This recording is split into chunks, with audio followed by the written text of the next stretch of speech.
ମୁଁ ଆଜି ବସିଥିଲା ବେଳେ ମୋ ମନକୁ ଗୋଟେ ଭାବନା ଆସିଲା। ସେଇଟା ହେଉଛି ଆମେ ଜୀବନରେ କାହାକୁ ସବୁଠୁ ବେଶୀ ଭଲ ପାଇବା କଥା। କାହାକୁ?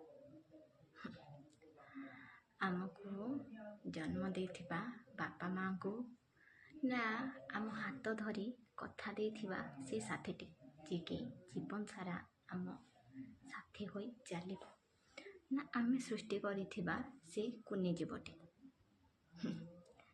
ନା ଆମର ମଙ୍ଗଳ ମନାସୁଥିବା ଅନ୍ୟାନ୍ୟ ସମ୍ପର୍କମାନ।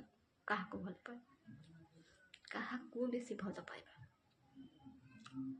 ତ ମୋ ମନ ମୋତେ ଉତ୍ତର ଦେଲା ଯେ ଜୀବନରେ ସବୁଠୁ ବେଶୀ ନିଜକୁ ହିଁ ନିଜେ ଭଲ ପାଇବା କଥା।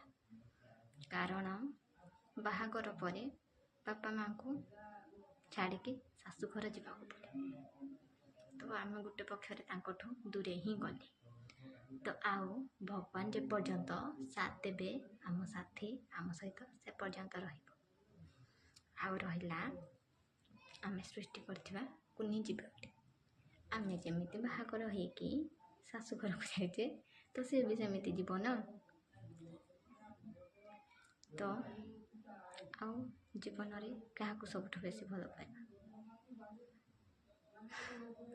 ସେଥିପାଇଁ ଜୀବନରେ ନିଜକୁ ନିଜେ ଭଲ ପାଇବା ଶିଖନ୍ତୁ। ନିଜର ଶରୀର ହିଁ ମଲା ଯାଏ ସାଥ। ଯେଉଁଦିନ ନିଜକୁ ନିଜେ ଭଲ ପାଇବା ଶିଖିଯିବେ ନା, ସେଇଦିନ ଦୁନିଆ ବଦଳିଯିବ। ନା କିଏ କ'ଣ କହିଲା ସେଥିରେ କିଛି ଫରକ ପଡ଼ିବ, ନା ତମ ବିଷୟରେ କିଏ କ'ଣ ଭାବିଲା ସେଥିରେ କିଛି ଫରକ ପଡ଼ିବ। ନିଜକୁ ନିଜେ ଭଲ ପାଆନ୍ତୁ। ନିଜକୁ ସବୁବେଳେ ବହୁତ ଭଲ ପାଉଛ ବୋଲି ନିଜକୁ ନିଜେ ହିଁ କୁହନ୍ତୁ। ତ ଆଉ କାହାର ଆବଶ୍ୟକତା ପଡ଼ିବନି। ଆଉ ମେନ୍ କଥା, ତୁମକୁ ସୃଷ୍ଟି କରିଥିବା ସେ ଭଗବାନଙ୍କୁ ନିହାତି ଧନ୍ୟବାଦ ଦିଅନ୍ତୁ। ନିଜକୁ ନିଜେ ଭଲ ପାଇଲେ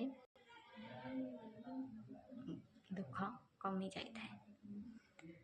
ଅନ୍ୟକୁ ଭଲ ପାଇବା ଦ୍ୱାରା ତାଙ୍କ ପ୍ରତି ଆମର ବହୁତ ମୋହ ସୃଷ୍ଟି ହୁଏ, ଯାହାଦ୍ୱାରା କି ସେ ଦୂରେଇ ଗଲେ ଆମକୁ ଦୁଃଖ ଲାଗେ। ତ ସେଥିପାଇଁ ନିଜକୁ ନିଜେ ଭଲ ପାଅ, ଆଉ ଧନ୍ୟବାଦ ଦିଅ ନିଜକୁ ଯିଏ ସୃଷ୍ଟି କରିଛି, ମାନେ ଆପଣଙ୍କୁ ଯିଏ ସୃଷ୍ଟି କରିଛି ସେ ଭଗବାନ।